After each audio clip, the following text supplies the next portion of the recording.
السلام علیکم حضرت.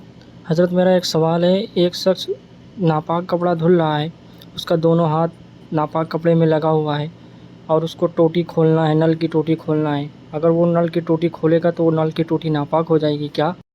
اگر کوئی شخص ناپاک کپڑے دھوتا ہے تو کپڑے دھوتے وقت جو پانی میں اس کے ہاتھ گیلے ہوتے ہیں اس سے اس کے ہاتھ خود بخود پاک ہو جائیں گے.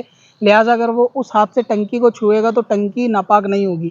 اور بالفرض اگر ہاتھ ناپاک ہیں اور ٹنکی چھونے سے ٹنکی ناپاک ہو گئی، یعنی ٹوٹی کا وہ حصہ جو کھول کے پانی چلایا جاتا ہے، تو واپس ٹوٹی میں سے پانی لے کے اس پہ ڈال کے پاک کیا جا سکتا ہے. لہٰذا اس طریقے کے وسوسوں میں نہیں پڑنا چاہیے کہ ہم نے اس چیز کو چھو لیا تو وہ ناپاک ہو گیا، اس کو چھو لیا تو وہ ناپاک ہو گیا.